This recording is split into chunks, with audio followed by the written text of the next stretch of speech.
Hello, it's Randi Rhodes. Here's a clip from our show, and go to randyrhodes.com for the whole thing and a podcast. Buy a stinking podcast.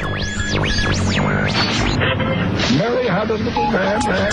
The fault. We believe that all men are created equal. To the magnificent mosaic that is America. From radio beacon to radio beacon.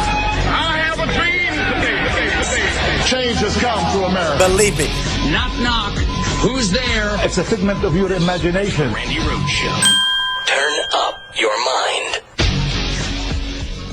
Tonight, white nationalists are seizing on Donald Trump's tough talk when it comes to immigration. We've got to take America back, and we have to defend the heritage of the people who've created America. Oh, you mean the enslaved Africans? Oh, that's not what he meant.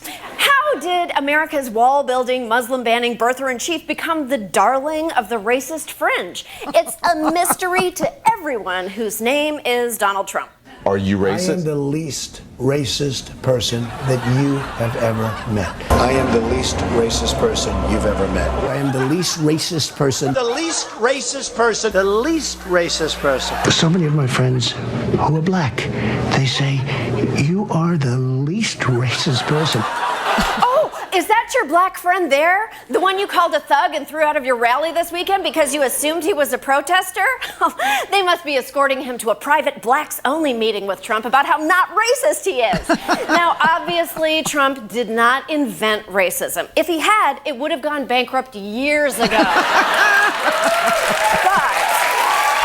But his campaign has given racists a safe space where they can come out of their hidey holes and let their freak flags fly. Like this gentleman who shared his economic anxiety with reporters at a Trump rally. USA! USA! USA! USA! USA! Wow. To find anti-Semitism that rabid, you'd have to go to, well, any left-leaning American college campus. Before the conventions, Donald seemed just white pride curious, coyly retweeting at least 75 users who follow #white genocide influencers. In fact, we haven't seen such shameless flirting with racists since Scarlett met Rat. But Trump's world's least racist dad mug got harder to believe in August when he hired kindly lesbian grandmother Steve Bannon. Oh, sorry. I meant odious alt-right Balrog Steve Bannon as his campaign CEO. Gosh, he looks like a fun guy. Let's learn more about him. Bannon's on leave from his job as executive chairman of Breitbart News, a website Bannon has called a platform for something called the alt-right. It's a movement that lives largely online, rejects mainstream conservative politics, and is linked to nationalist and white supremacist sentiments. Side note, white supremacist sentiments is also the name of Bannon's line of Hallmark greeting cards. The alt is short for alternative, and I know alternative is almost a meaningless term these days. There are so many subgenres: clan rock, Nazi pop, white noise, Jew gaze. Oh, sure. I went to a few shows in my younger days. Basically, alt-right is a big tent, or rather a big rock, under which creeps a diverse assortment of paleo-conservatives, men's rights misogynists, right-wing populists, anti-PC crusaders, Jew-baiters, white ethno-nationalists, southern secessionists, Islamophobes, Holocaust deniers, self-described satirists, trolls, doctors, cyberbullies, and good old-fashioned neo-Nazis. And Trump's current campaign commandant is the guy who feeds them and makes sure they can spread out enough not to drown in their own shit.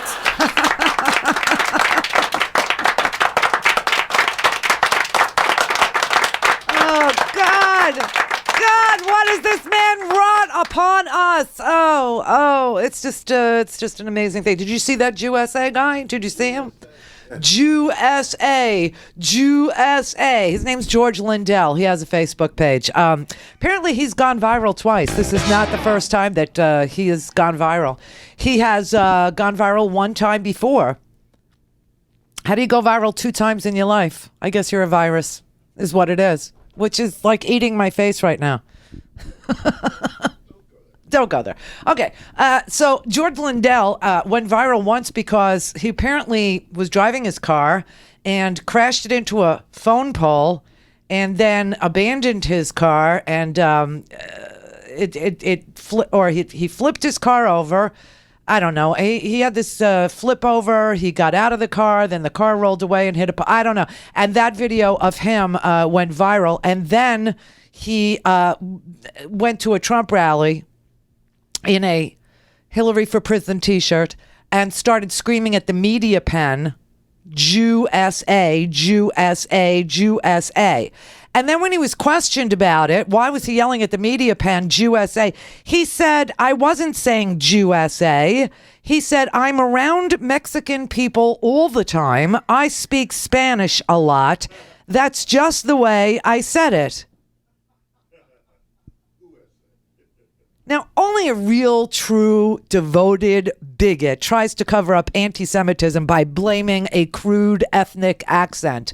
And that is who George Lindell is. Now, of course, Kellyanne Conway was asked about George Lindell on the Sunday shows, and it became very obvious through his Facebook postings that he was saying Jew-SA because he's posted it before. He's actually coined it. It's his own, alt-right anti-Semitic rant. So this guy is, lying.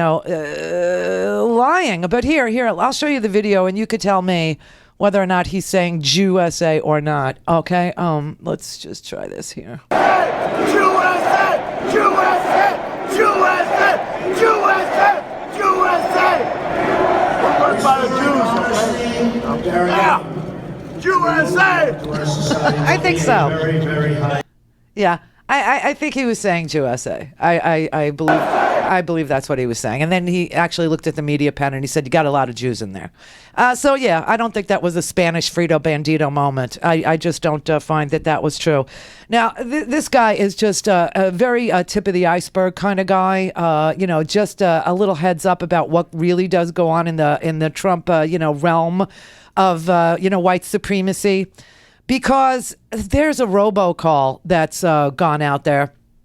And the robocall is by that same white nationalist movement that, what happened to my soundbite thing?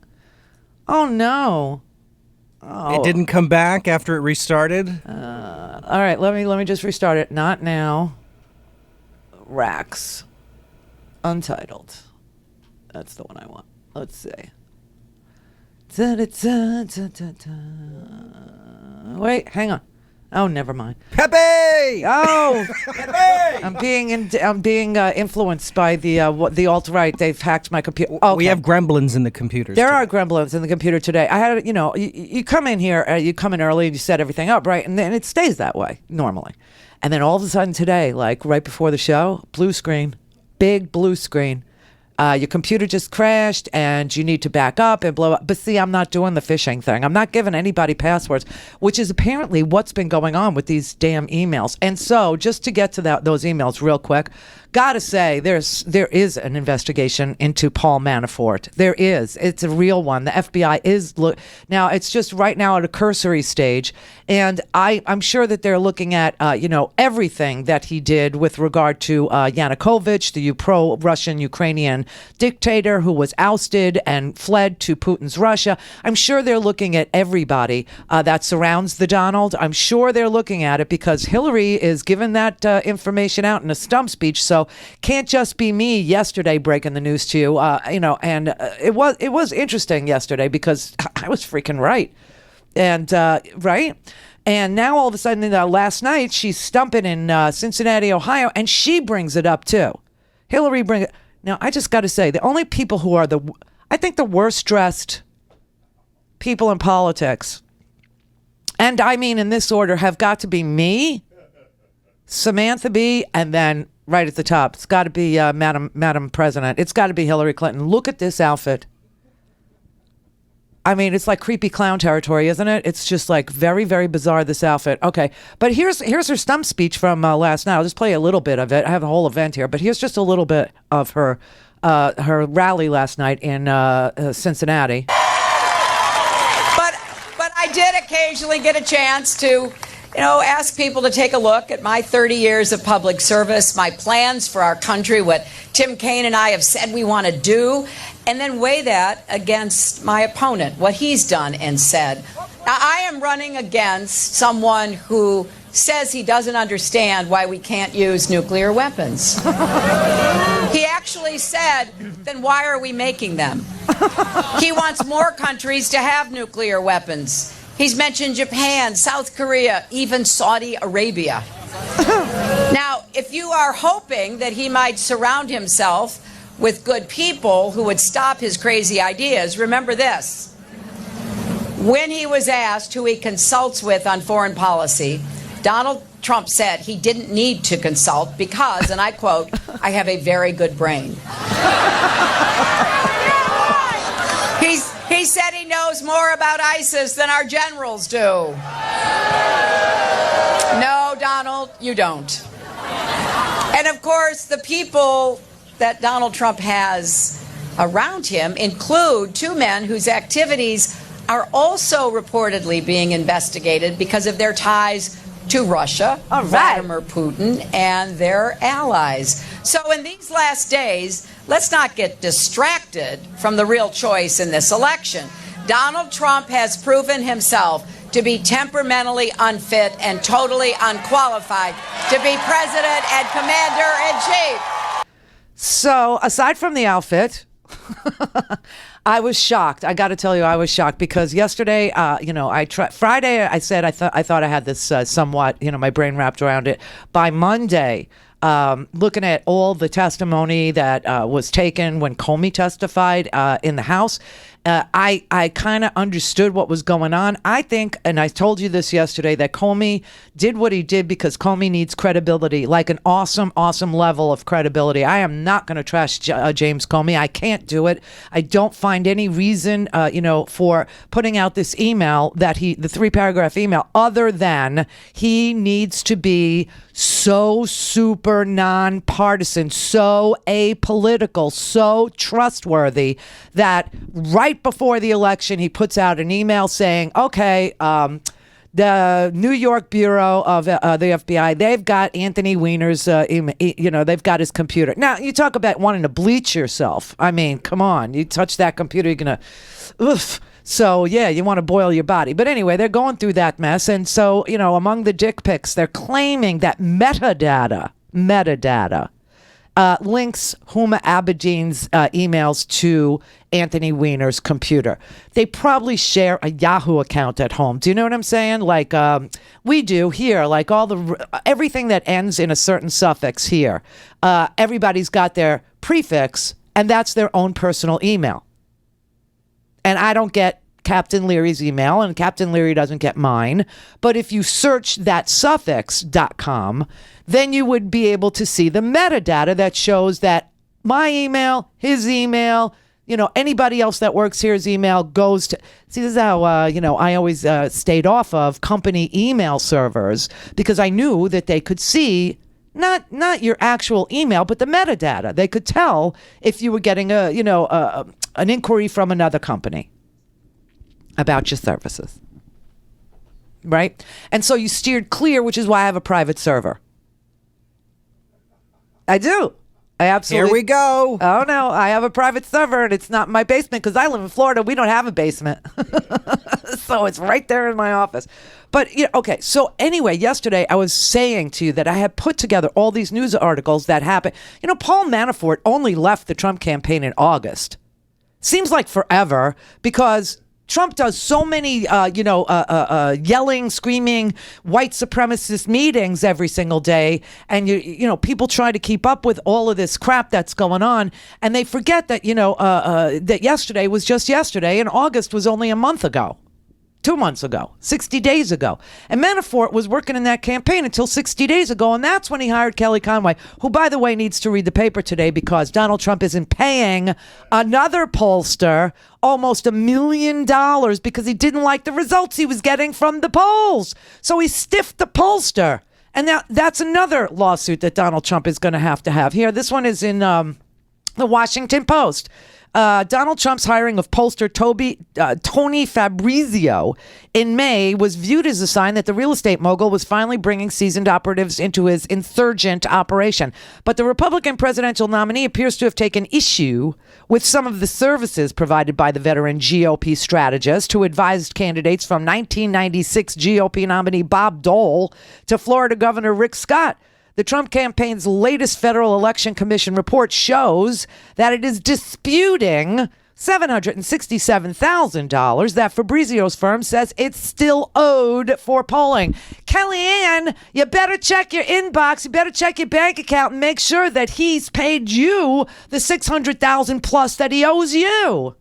Same for Katrina Pearson.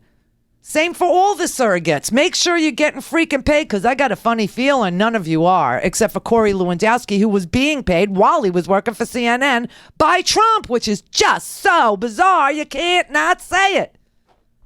Oh, my God.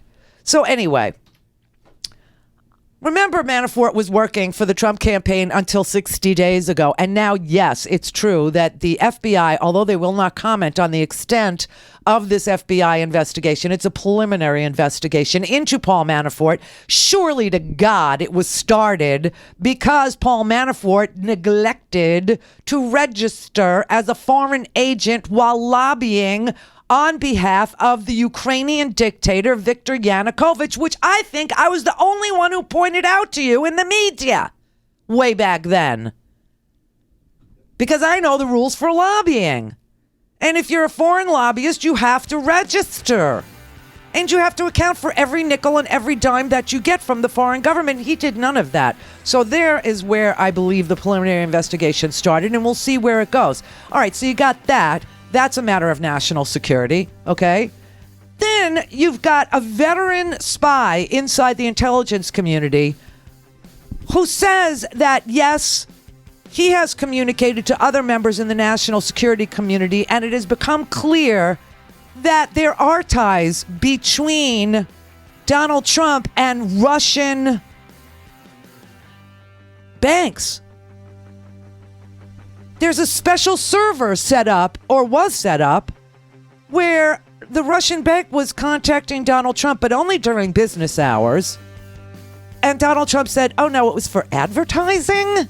Really? Advertising.